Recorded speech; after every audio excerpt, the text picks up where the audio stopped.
Hello நண்பர்களே, வணக்கம். நான் உங்கள் பிரியா. நம்ம இன்றைக்கி பார்க்க போகிற பதிவு என்ன அப்படின்னு பார்த்தீங்கன்னா, நீங்கள் ரொம்ப நாளாக கஷ்டப்பட்டுட்டு இருக்கிறீங்க, இல்லை நீங்கள் நினச்சிட்டு இருந்த ஒரு விஷயம் நடக்கவே இல்லை அப்படின்னா, கண்டிப்பாக அது வரக்கூடிய அந்த 12/12/2024 அன்னைக்கு நம்ம அதை ஒரு ஏஞ்சல் நம்பர் அப்படின்னே சொல்லலாம்.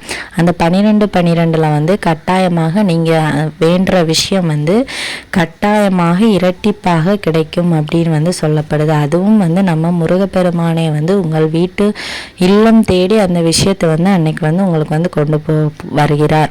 ஏன்னா பார்த்தீங்கன்னா, அன்னைக்கு 12 நாளும் 12 மாதமும் 12 அந்த இரண்டையும் கூட்டி வரும் வருடமும் 24.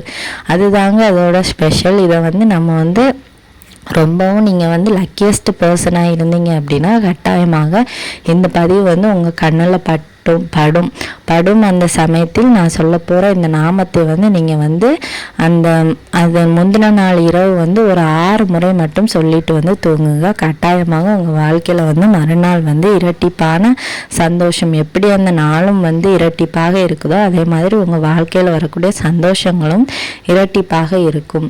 நீங்கள் எவ்வளவுதான் கஷ்டப்பட்டாலும், உங்களை யாரெல்லாம் குறை சொன்னாலும், நீ எதுக்குமே ஒரு உபயோகம் இல்லாத ஒரு மனிதனாக இருக்கிற, உன்னை பார்த்தாலே எனக்கு பிடிக்கலை, அந்த மாதிரி நீங்கள் ரொம்ப கஷ்டப்பட்டுட்டு இருக்கிறீங்க அப்படிங்கிறத நம்ம முருகப்பெருமானுக்கே தெரியுது. உங்களோட லைஃப்பில் நீங்கள் தினமும் நைட்டு புலம்பி தூங்காமல் இருக்கிறது எல்லாமே அவருக்கு தெரியதாங்க செய்து, தெரியாமல்லாம் இல்லை. இருந்தாலும் உங்களுக்கு என்ன ஒரு கோபம்னா, அவர் நான் எவ்வளவுதான் கேட்டாலும் நான் கேட்டது எதையுமே எனக்கு தரமாட்டேங்கிறாரு. அந்த மாதிரி உங்களுக்கு கோபங்கள் இருக்கும். ஆனால் நீங்கள் கோபப்படுறதுல எந்த விதமான ஒரு எந்த விதமான ஒரு உபயோகமுமே கிடையாது. நம்ம எல்லாருமே நம்ம அப்பன் முருகனோட குழந்தைகள் தான். நம்ம அம்மா கிட்ட ஏதாச்சும் கோச்சிக்கும் போது அது நம்மளுக்கு கரெக்டான விஷயமா இருந்தால் மட்டும்தான் நம்ம அம்மா நம்மளுக்கு செய்வாங்க.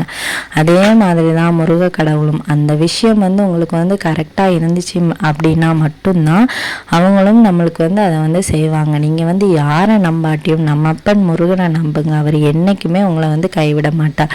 அவர் அவரோட வேண்டுதல்கள், உங்களோட வேண்டுதல்களை அவர் நிறைவேற்றுவதற்கு கொஞ்சம் காலதாமதமாகும். அது நம்மளோட கர்ம வினைகளை பொறுத்துன்னு நான் நிறைய பதிவுகளை சொல்லியிருக்கேன். அதுவும் நிறைய பேர் நம்மளோட கமெண்ட்லேயே கேட்டிருக்காங்க, நான் 6 வருஷமாக கஷ்டப்படுறேன், நான் 3 வருஷமாக கஷ்டப்படுறேன், எனக்கு முருகர் எதையுமே செய்யலை. அந்த முருகப்பெருமானோட பக்தராக இருக்கக்கூடிய ஒவ்வொருத்தங்களோட வாழ்க்கையும் நீங்கள் கேட்டு பாருங்கள். அவங்களுக்கும் இதே மாதிரி தான். முருகர் உங்களுக்கு தரிசனம் தரதுக்கே கொஞ்சம் வருஷம் ஆகும். உடனே அவர் அப்படி யாருக்கும் தரிசனம் தந்துட மாட்டார். ஒரு சில பேருக்கு அவங்களுக்கு எந்த பாவ பலன்களும் இல்லாத பட்சத்தில் அவங்களோட வேண்டுதல்கள் உடனடியாக நிறைவேறும். ஐயோ, அவங்களுக்கு நிறைவேறிட்டு எனக்கு இன்னும் நிறைவேறலை அப்படின்னு நீங்கள் நினைக்கிறதும் முருகப்பெருமானுக்கு கேட்க தான் செய்யும். அந்த மாதிரி ஒரு எண்ணத்தை மட்டும் நம்ம என்றைக்குமே வைக்கக்கூடாதாங்க. முருகப்பெருமானோட பக்தராக இருக்கிறவங்களுக்கு முதல்ல கோபம் வரக்கூடாது. அதுக்கப்புறமா பொறுமை மிக அவசியம். அதே மாதிரி அவர்கிட்ட நீங்கள் ஒரு விஷயம் வேண்டியிருக்கீங்க அப்படின்னா அதுக்கும் பொறுமை மிகவும் அவசியம். அதுக்கப்புறமா முருகப்பெருமான் எந்த மாதிரி அவர் அவருக்குன்னு ஒரு உலகம், அவருக்குன்னு ஒரு மக்களை உருவாக்கியிருக்காரோ அந்த மக்களுக்கு எந்த துன்பம் வந்தாலும் அவர் பார்த்துட்டு இருப்பாரா? கட்டாயமாக இருக்க மாட்டார். அவர் உங்களை தேர்ந்தெடுப்பதற்காக கொஞ்சம் காலதாமதம் படுத்துவாரே தவிர, உங்களுக்கு வரக்கூடிய வாழ்க்கையில் வரக்கூடிய கஷ்டங்கள் அனைத்தையுமே அவர் குறைவாகத்தான் தருவார், குறைச்சும் தருவார். அது நீங்கள் மனப்பூர்வமாக நம்பினீங்க அப்படின்னா கண்கூடாக அதை உங்களை பார்க்கவும் வைப்பார். நீங்கள் அந்த 11ஆம் தேதி இரவு தூங்குவதற்கு முன் நான் சொல்லக்கூடிய இந்த சிம்பிளான ஒரு நாமம் மட்டும் நீங்கள் சொன்னால் போதும். அது என்ன அப்படின்னா, ஓம் சரவணபவா போற்றி போற்றி. மறுபடியும் சொல்கிறேன், ஓம் சரவணபவா போற்றி போற்றி. இது பெரிய கஷ்டமான மந்திரம்லாம் கிடையாதுங்க. இந்த சரவணபவாங்கிற வார்த்தையில் இந்த ஒட்டுமொத்த உலகமுமே அடங்கியிருக்கு. அதே மாதிரி உங்கள் ஒட்டுமொத்த பிரச்சனைகளையும் நினைத்து நீங்கள் முதல்ல உங்கள் பிரச்சனைகள் எல்லாத்தையும் சொல்லிக்கோங்க.